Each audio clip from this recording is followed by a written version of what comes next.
Did the DGG game make good money? Yes, I made $50 million. I don't know where to check actually. Fuck, wait. Oh, it's here. The Remember Me button truly just doesn't work anymore, huh? The net revenue from the game was $9,549. And then I think I spent $20,000 on development, so I think it was worth it. I thought it was cute. Have you been... Would you fund another game? If the idea came up for it, yeah, sure. So, friends, should President Joe Biden pardon the innocent? Folks like Representative Liz Cheney, Bennie Thompson, Adam Kinzinger, and the other members of the January 6th House Select Committee, a committee that exposed Donald Trump's democracy-busting crimes to the American people? Should he pardon the innocent like Jack Smith and his team of investigators and prosecutors who presented the evidence of Donald Trump's crimes to a grand jury in Washington, D.C.? That grand jury indicted Donald Trump, and Jack Smith tried to get that case to trial, tried to hold Donald Trump accountable for his crimes.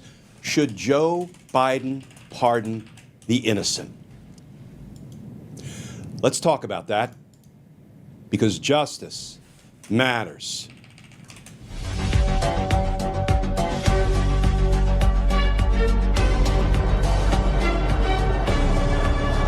How do I get an intro like this? Am I getting damaged? Not yet. Wait, hold on. Where's my flask? Where are my flasks? This game is so shit. Where the fuck are the flasks?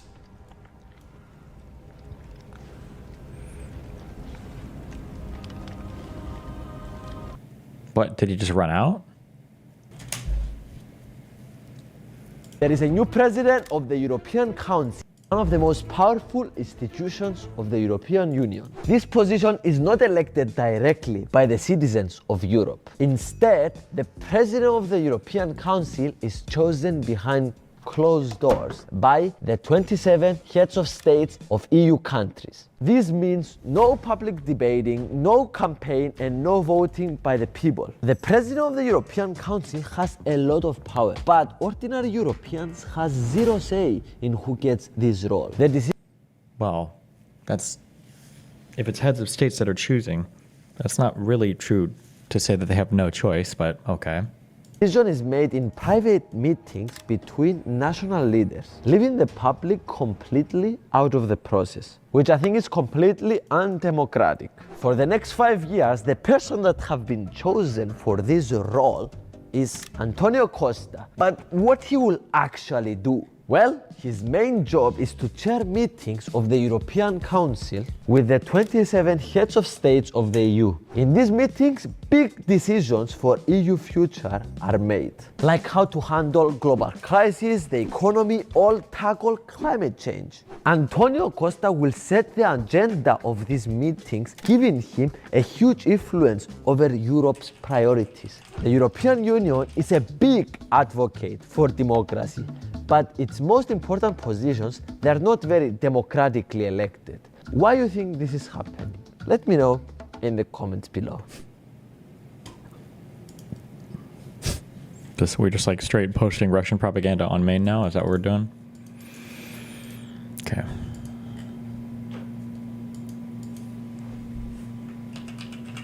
No, Elon did not retweet this brain rot. He just posted it to main, I think, right? This is just posted. He's just hosting this video himself, right?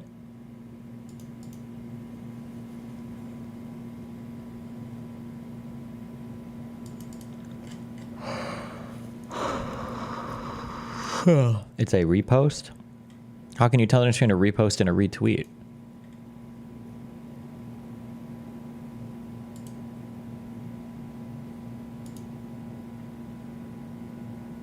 Oh. Wait, did they change the way this looks? I thought it would usually show you retweeting and then it would be like in a box. It's a specific way of tweeting the URL of the other tweet that does it. Oh, okay. So it's not a retweet. He just posted a link to the tweet directly and then it embeds. That's what happened. Or that's how it works, whatever, right?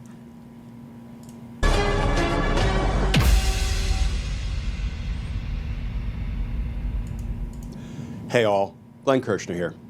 So friends, we're hearing a lot of discussion these days about whether President Joe Biden should deliver a whole bunch of pardons to the innocent, to people who committed no crimes, as a way to sort of cut Donald Trump off at the pass. Because Donald Trump has made clear that he thinks his political opponents, his foes, his adversaries, his enemies should be in jail. People like Jack Smith and Liz Cheney and Bennie Thompson, just for doing their job, just for exposing Donald Trump's crimes.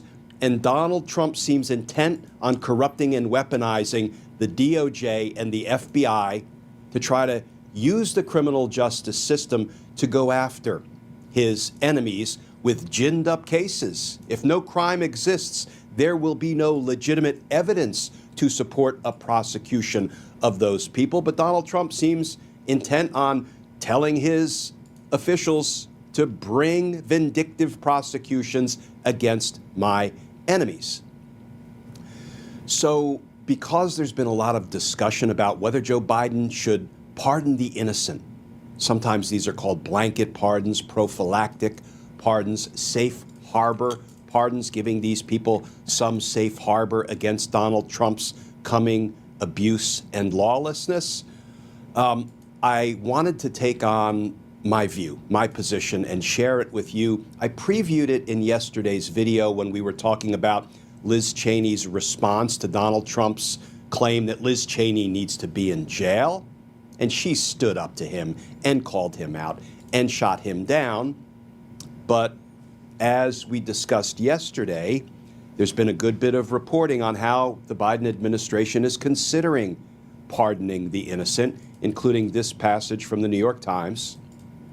President Biden's staff is debating whether he should issue blanket pardons before leaving office to people targeted by Mr. Trump, like Ms. Cheney, as part of the president-elect's promised retribution against his foes. Ms. Cheney did not say in her statement whether she would accept such a pardon to protect herself from a politically motivated prosecution by the next administration. So, friends, I've come up with 6 points. Damn, I need to wear glasses so I can take them off when I'm serious. Friends, I've come up with 6 points, 6 arguments, and I will acknowledge the counter-arguments along the way, but 6 points that lead me to conclude that the rule of law has more to lose than to gain by pardoning the innocent. So let's try to take a few minutes to tick through those 6 points.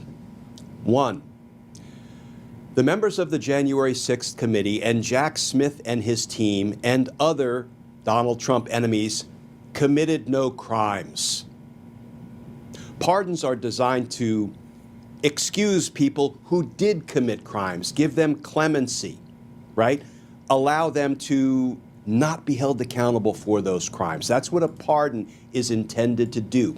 Extinguish somebody's criminal liability for crimes they committed. These folks committed no crimes. Indeed, they were trying to save our democracy by holding a criminal president accountable for trying to overturn the results of a presidential election. And because they committed no crimes, it's very hard to reach the conclusion they should get pardons anyway. No crime, no pardons are necessary. That's point 1. Let's move on to point 2. What has the Supreme Court said about the nature of a pardon? The Supreme Court back in 1915 in a case called the Burdick case, the Supreme Court said... Is there precedent for pardoning preemptively? I mean, arguably Nixon was, right? A pardon carries with it an imputation of guilt, a suggestion of guilt, and accepting a pardon is at least some confession of it, of guilt. So think about it. If Liz Cheney, Jack Smith, Bennie Thompson, and the others accept the pardon, the Supreme Court has said the way we interpret that is the pardon carries with it an imputation of guilt, and accepting a pardon is some confession of guilt. Do you really think Liz Cheney, Bennie Thompson, Adam Kinzinger, Jack Smith, and his team, and so many other Trump enemies are going to want to sort of...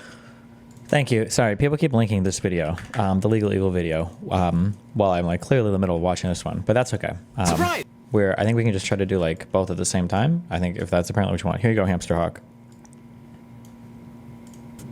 bear that burden, This has been in the works for a while, but I that can finally Supreme announce Court I have sued the pronouncement government that pardon equals some evidence of to obtain guilt. all records related to the government's I think investigation it's of former unlikely. President Donald Trump for retaining The third classified point. documents and trying to There overturn are the people 2020 who have presidential requested election. pardons. Look, Donald Trump won the 2024 Remember the presidential members of election fair and Congress, square. We some assume. who are and that still means in that the criminal Congress, cases some against him who are no over, longer or at the very in least are stalled Congress. indefinitely. Guys like so why would I Matt do this now when Gaetz Special and Counsel Mo Jack Brooks, Smith is winding down both Marjorie of his Taylor cases, Greene, and Trump Andy will return to Briggs, power in Scott, January? pardon me, Well, in Perry. the words of Remember Supreme Court those Justice folks? Louis Brandeis, What did sunlight they do? is said to They be the asked best of Donald Trump for disinfectants. pardons. And that Why? Because they knew they committed crimes on and around January 6th, and they wanted to get away with those crimes.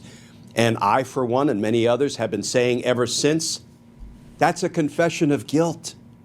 It's an admission that they'd committed crimes, they wanted to get away with those crimes, and they needed a pardon to avoid being held accountable for those crimes. Well, they managed to avoid being held accountable because no one ever went after them for those crimes. That's beyond the subject of today's topic. But we have been saying ever since, just as the Supreme Court instructed, that is an indication and some confession of guilt, that those members of Congress, past and present, asked for pardons because of the crimes they knew they'd committed on and around January 6th to try to help Donald Trump retain the power of the presidency unlawfully and unconstitutionally. So folks who committed no crimes would, at least in the eyes of some, stand on that same level, that same playing field with the people who requested pardons for the crimes they knew they committed. Fourth point, if the innocent are pardoned, and let me not sort of dismiss pardoning the innocent cavalierly, because I don't want to see the innocent vindictively, wrongfully, unlawfully, and selectively prosecuted by Trump and his criminal associates that he intends to install at the Department of Justice. Why? Because it will upend their lives financially, emotionally, reputationally, perhaps. And they shouldn't have to go through defending themselves in a vindictive prosecution, one that is based on no evidence, one that is born of Donald Trump's appetite for revenge, his insatiable appetite for retribution. So I don't cavalierly suggest that we shouldn't pardon the innocent, because if we don't, they could very well be run through the court system with baseless charges brought against them by Trump's Department of Justice. But here's the thing. I think it's important to see if Donald Trump tries to have his DOJ officials, his FBI officials, vindictively and without evidence bring charges against his enemies, that will be exposed in court. The federal court trial judges in Washington, D.C., many of whom I know, I practiced before, I tried cases with when they were prosecutors before they became federal judges. I supervised some of them when I was chief of homicide at the D.C. U.S. Attorney's Office. I have faith and confidence in the trial court judges on the federal bench in Washington, D.C. and elsewhere nationwide. They will abide by their oath of office. They will Like Eileen Cannon did as a judge. remain loyal to the rule of law. They will show allegiance to the Constitution, and they will not let a corrupt Trump administration railroad and vindictively prosecute people just because Donald Trump has an appetite for revenge. And there's value in public proceedings being held so that we can see for ourselves what Donald Trump is trying to do, how he is abusing his power. And that may actually help accelerate the downfall of Donald Trump if all of that is exposed in federal court. But if pardons are granted, then there will be no court cases. There will be no public airing or exposing of Donald Trump's corruption and abuse. And I'm going to circle back. That's point 4. I'm going to circle back to that in a minute when I get to point 6. So put a pin in that. If the innocent are pardoned, well, then they won't be run through the federal courts, the criminal justice system, and there will be no public exposure, revelation, disclosure, and airing of what. I feel like the issue is that you're in such a hyper-partisan environment, like I think like never before, where all pretense of fairness is gone. Like I think a conservative would say, if they go to court and they're convicted, then it's because everything worked. But if they go to court and they're not convicted, then it was because of corruption. So you're in like I don't know if there's ever a world where somebody is brought to court on false charges and then they are exonerated and Republicans are like, oh shit, maybe that was bullshit then. I think we're beyond that now, unfortunately. Assuming those polls are true about the election corruptness, like that's just, this is like an irredeemable situation. Like you have to operate outside the norms now. Does anybody, before I let that poll fucking rot my brain too much, is there like a good strong source for that?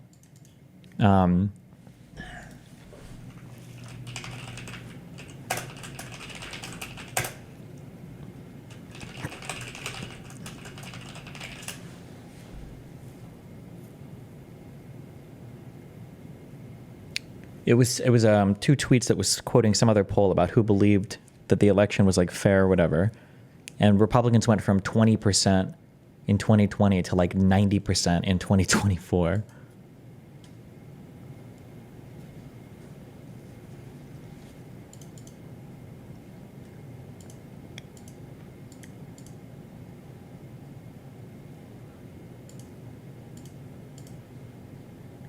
Democrats are just one high road away from making Republicans realize that having principles is good. Oh, fuck. Can you make a diamond miner meme for that for me?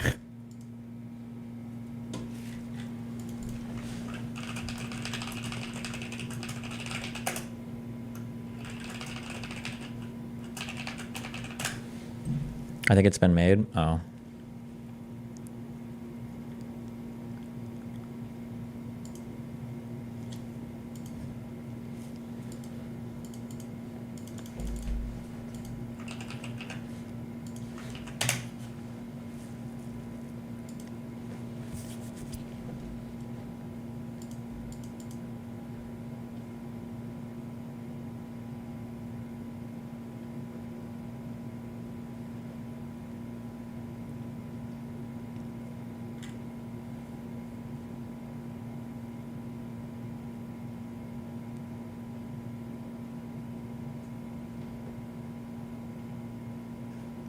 Like this is you can't. I don't know what you do. I don't know how you come back from this. They're not even human.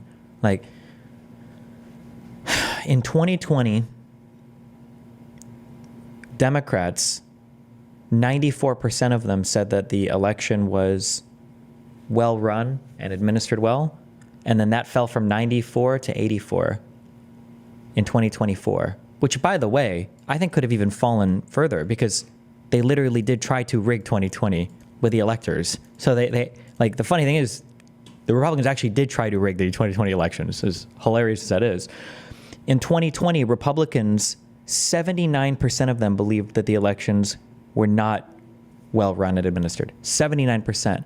That went from 79% to 7%. 21% thought it was run well in 2020, 93% in 2024.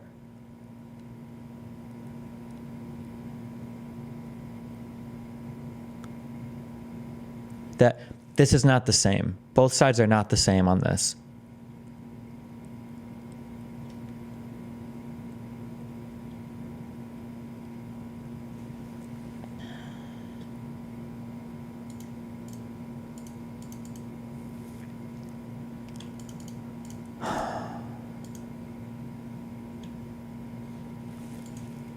What Donald Trump is doing, abusing his power and his office. Point 5. If Joe Biden delivers wholesale pardons to the innocent on his way out the door, it all but guarantees every administration moving forward will do the same. Does this survey include statements as to why they say so?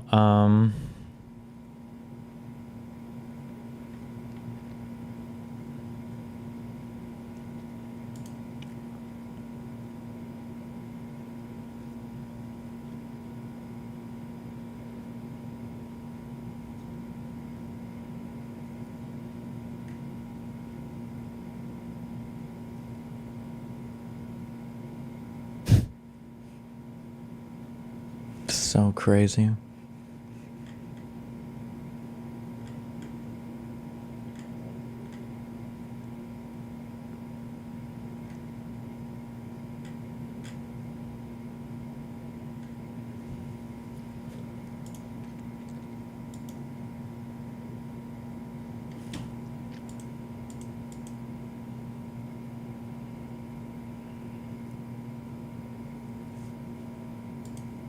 Same thing. Now, let me acknowledge the counterpoint. If Joe Biden decides to do what he believes, and maybe we believe is the right thing, that doesn't mean Donald Trump will do the right thing. We'll say, hey, you know, he was a good guy. He was loyal to the rule of law and the Constitution. I guess I should act accordingly. I should do the same. I should do the right thing. Yeah, and pigs will fly, right?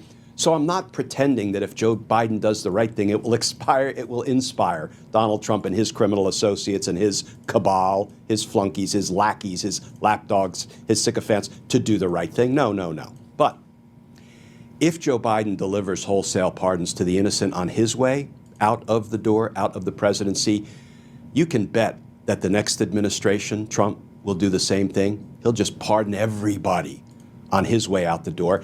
And then the administration after that will be in a position where they have to pardon everybody, you know, on their way out the door so that the next incoming administration can't vindictively go after them, and on and on and on. And what happens, friends, what happens if every president pardons everybody in the executive branch or otherwise, anybody that they believe might be at risk of being vindictively prosecuted by the incoming administration?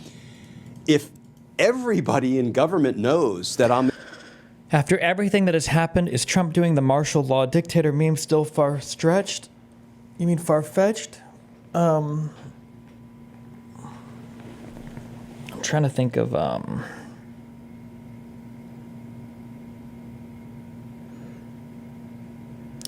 fuck, there's some movie moment on the tip of my brain.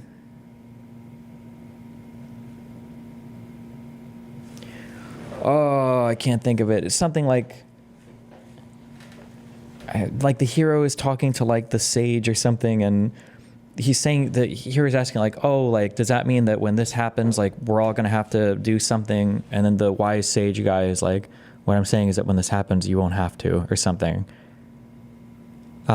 It feels like the thing about the martial law meme right now is I don't know why Trump would even have to declare martial law. Like, for what? It feels like he can basically get or do whatever he wants anyways without it. Like, I don't think he has to. I think that's the point now, right? Oh, Morpheus to Neo. What was that in reference to?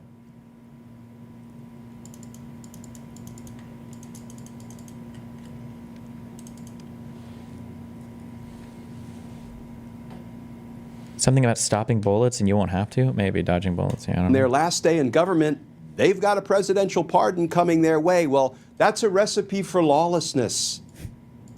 Then nobody, certainly nobody in the executive branch who will be on the receiving end of a pardon, whether they committed crimes or not, nobody will need to act lawfully during their time in government because they're going to be pardoned for anything they choose to do that might have been illegal. And if this cycle just continues... Wouldn't one way to fix the abuse of pardon is that if indeed it becomes so abused by presidents from now on that both Republicans and Democrats are willing to come together to add limitations to it? So unfortunately, we have to walk all the way back. We have to go all the way back to our first principles, okay?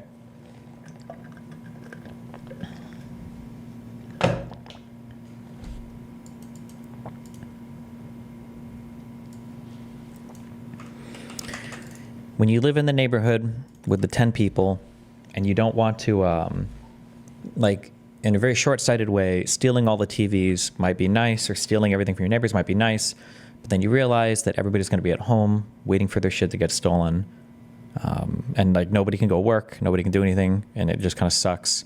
So you have to form agreements with each other to say, okay, well, hey, we're not going to do this so that we can all agree to like go work and not have to worry about people stealing your shit, basically, right? You have to make these societal agreements, and these agreements only work with reciprocation. The issue right now is Republicans have openly accepted, and it's just like widespread belief now, Republicans don't want to play by any rules. And they've said as much. They're not. They don't think they need to. They don't feel beholden to any rules. And the Democrats do, for reasons that are good and bad. So the issue you run into is when you ask that question, you say, well, shouldn't we all agree that there are some things that maybe we should make it so that the president can't do? No, because in a Republican mind, why would you ever roll back these things that a president could do when Democrats will never do them? Like I said before, there was a reason why everybody on the Democratic side was petrified when that immunity ruling came out for the president, but not a single person on the Republican side was worried about Joe Biden. Nobody was worried about Joe Biden because they know realistically that Joe Biden is not about to do some crazy shit, because Democrats just don't operate that way. We just don't. And the Republicans know this. They know this 100%. They know that Trump will use that immunity ruling to commit crimes, but they think that they're righteous crimes. And they know that Democrats won't do it to commit crimes because we just won't. It's just not, I guess, in the Democratic Party nature. So as long as Republicans think that they're the only ones that will act with like immorality, then they have no desire to codify any of the immorality in law, basically.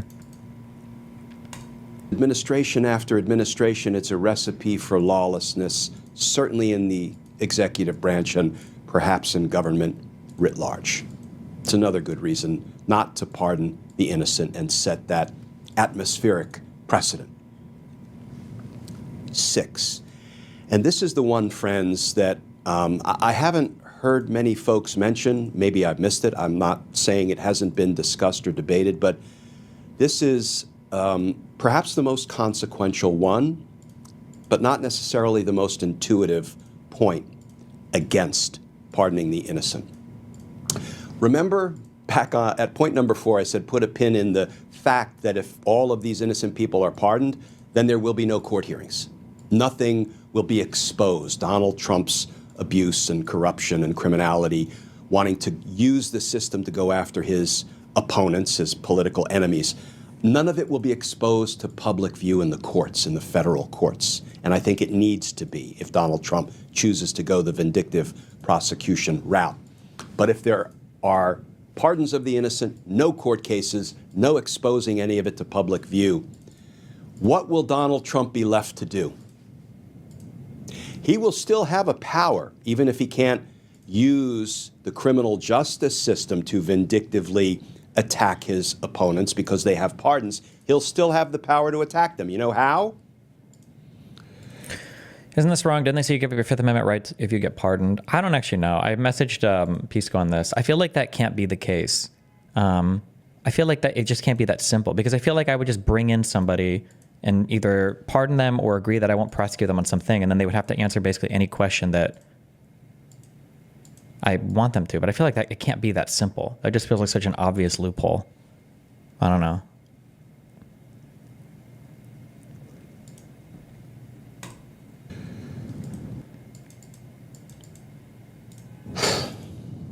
We have a Supreme Court that has crumbled. Its legitimacy has crumbled because the extreme right-wing ideologues on the Supreme Court, contrary to the Constitution, made a president damn near a king. I feel like I'm so mind fucked by conservatives. I don't know how this happened, dude. Like, when I'm listening to this guy, he feels and he sounds like a left-wing shill to me. Like, this whole video. Like, even the start, I was like, oof, this guy sounds like super politically, like, partisan. But every single thing he's saying is 100% correct. I shouldn't have that feeling. It feels so uncomfortable to just call out one side, like, so aggressively, without providing any counterbalance. But everything he's saying is true. Contrary to the Constitution, made a president damn near a king, gave him absolute presidential immunity for most of what he does in office, particularly those things that the Supreme Court said are core constitutional presidential functions, and we'll talk about that. Please always remember, when you talk about core presidential, all of these things are made from whole cloth. Is that what you say? These are new things that Roberts created for the president. These are not nowhere found in any part of the Constitution or in any part of the history or anything. Like, this is just a whole new thing that he made up. In a second, what those are. So if Donald Trump can't use the courts to vindictively prosecute people, the Supreme Court has said, but what you can do, Mr. Corrupt President, what you can do is tell your military to detain your political enemies without cause, without charges, and without any due process. What you can do, Mr. Criminal President, this is according to the Supreme Court ruling in Trump versus United States, the presidential immunity case. What you can do is direct your DOJ officials to lock up, to detain, put in detention camps, your political enemies without evidence, without charges, without due process. Then, what you can do, if you're a criminal president, is you can, let me back up. Those are core constitutional functions, the Supreme Court tells us. Directing your military to do things, SEAL Team 6 and otherwise. Directing your DOJ officials. Hi, the volume is a bit low. No, your computer is broken, or your headphones are broken, or your brain is broken. The volume is absolutely fine. I can see the levels right here. It's almost the exact same as my voice, maybe slightly quieter. To do things. And a president can direct them to do anything, including commit crimes, with absolute immunity against criminal prosecution for the president. But you might say, logically, well, the DOJ officials would be violating the law if they did these things, put Donald Trump's opponents in detention camps, and the military officers would be violating the law. But the Supreme Court has a fix for that for the criminal president. The Supreme Court said yes, but a third core constitutional function a president has is, you guessed it, friends, the pardon power. So the Supreme Court said the president's pardon power is unconstrained, and he can, in fact, as a consequence of the Supreme Court's presidential immunity ruling, pardon his military officers who obeyed his unlawful commands to detain his political opponents, pardon his DOJ officials who obeyed his criminal directives to detain his political opponents. And with that pardon being delivered as a core constitutional function, the Supreme Court said, you can't touch a presidential pardon. You can't look behind it. You can't investigate a president's motive evidence for or another intent. crime. You can't ask questions about it. Doesn't matter for what purpose he did it, lawful or unlawful. He gets to do it, and he gets to do it with criminal immunity, and everybody receives those pardons, and they now have criminal immunity, immunity against prosecution. So here is where I land, finishing up on points. Oh, why hadn't I thought about this? Wait, have we even spoken about that? That is true, actually. Effectively, every single person that the president designates can operate with unlimited federal criminal immunity, not state criminal immunity. Yes, you said the same thing? Okay, yeah, that is true. Because the president can basically just follow a guy around like he's Ubering somebody, like the medic in TF2, and just keep saying like pardon, pardon, pardon, pardon, pardon, pardon, pardon, and nobody can question that, and the guy can basically operate with impunity, at least against federal crimes, maybe not state crimes, but...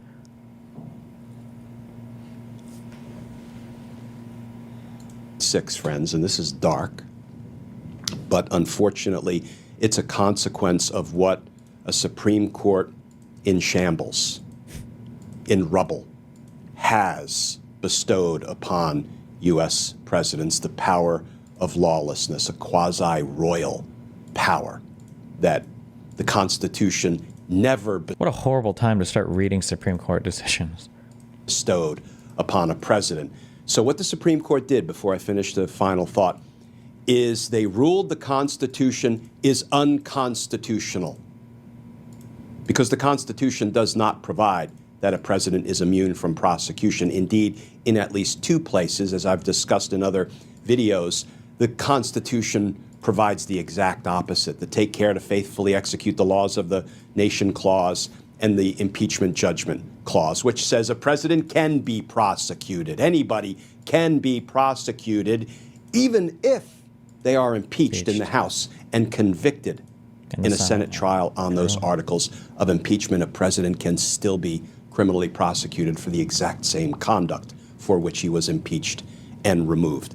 So when I say the Supreme Court rendered the Constitution unconstitutional, that's not my take.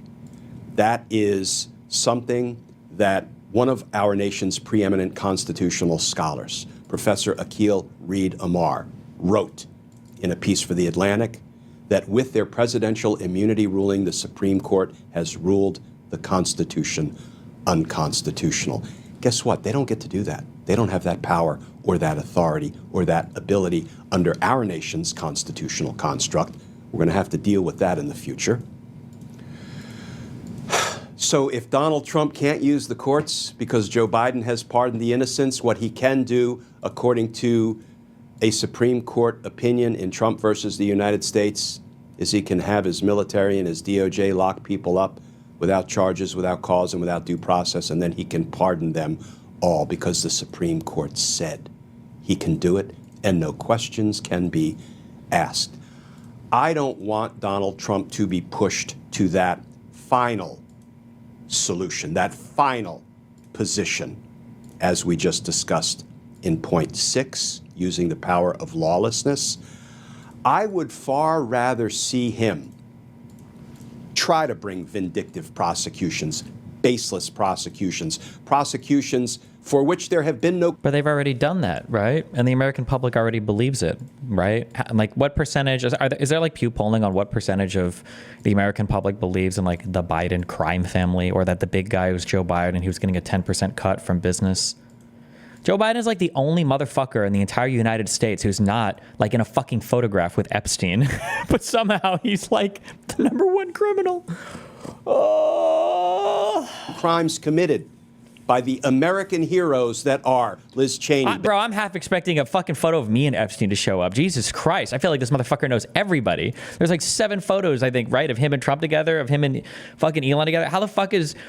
Joe Biden's like the only guy that apparently hasn't been to the kitty fucker island, and he's like the most criminal crime family head.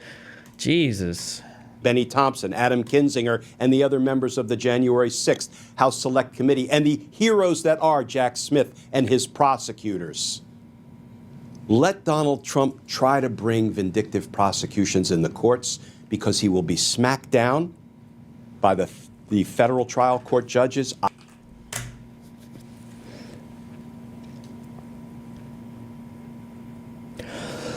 This is a CNN poll. 61% say they think Biden had at least some involvement in Hunter Biden's business dealings. My guess is that's probably like 20% on the Dem side and probably 80 or 90% on the Republican side, and then who knows for independents. 42% say that he acted illegally. 18% said that they were unethical but not illegal.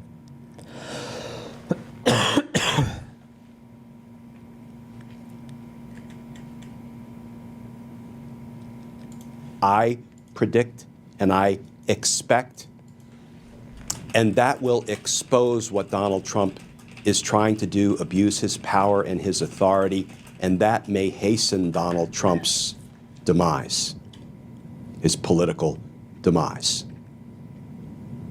So friends, let me end with something that Adam Kinzinger said today, because this is what we need to believe and hold fast to and fight for. Here's Adam Kinzinger's response to Donald Trump's threat that the January 6th House Select Committee members should be jailed. Quote, Donald Trump, go ahead and try to rewrite history. Use your platform to deflect the blame, point fingers, and play the victim. But the evidence speaks louder than your words. Does it? History will remember the January 6th committee as defenders of democracy. Will it? And you as a man who betrayed it. The truth has been laid bare. The American people have seen the evidence, And no kangaroo court or hollow threats will change that. You may fool some of the people some of the time, but the tide is turning. And it just may take a bit.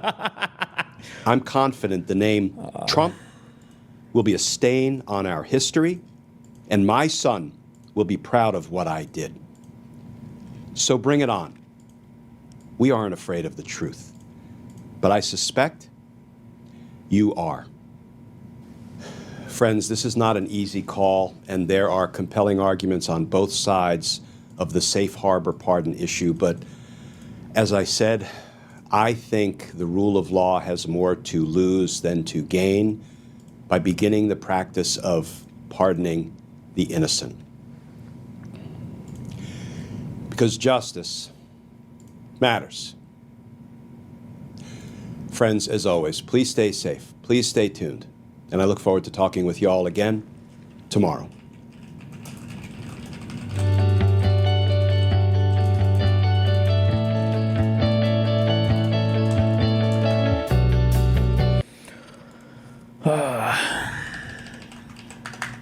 Has Destiny gone over that lady who banged 100 dudes in one day, and how now there is a debate happening on X on how men would do this to a woman and how a woman would allow herself to do it? No, I try not to do too many like personal topics on stream anymore, and I didn't really want to go over the day I spent with your mom.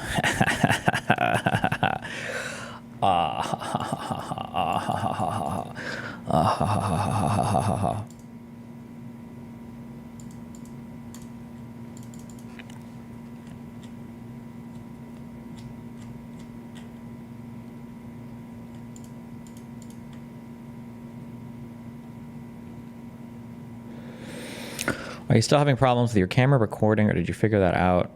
Have you abandoned using SDI totally? No, SDI and HDMI were both fine. I use the SDI out now, just because it's a cuter connection, I guess. For the recording, I use the T9 Samsung drives. They work perfectly. I plugged in another drive. There was another external enclosure that I ordered that actually seems to work as well. I haven't tested it for heat, but the NVMe USB controller is good, but I don't know if I'll ever test it now because those T9 Samsung drives work fine, so...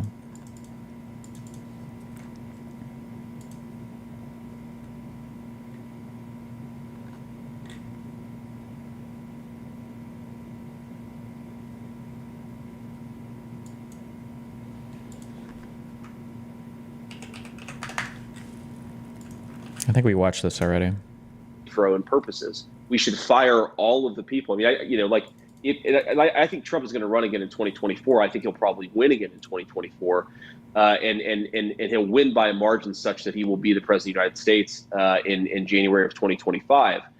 I think that what Trump should do, like if I was giving him one piece of advice, fire every single mid-level bureaucrat, every civil servant in the administrative state, replace them with our people. And when the courts, because you will get taken to court, and then when the courts stop you, stand before the country like Andrew Jackson did and say the Chief Justice has made his ruling, now let him enforce it.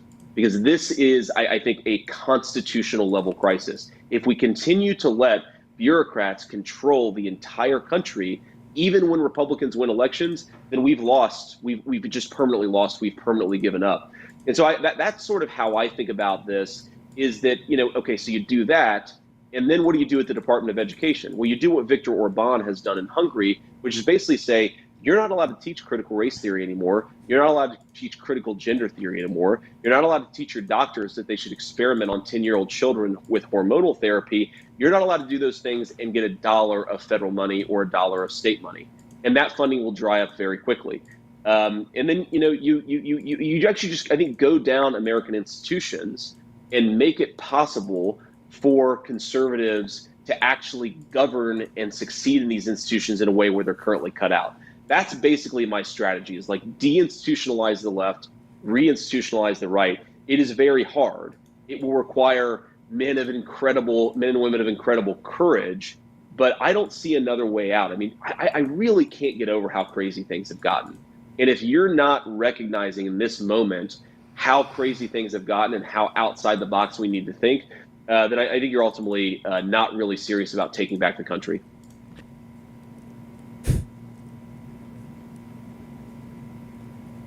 Well, I don't understand why Republicans like feel so confident and like favorably comparing themselves to a dictator. I don't know, whatever.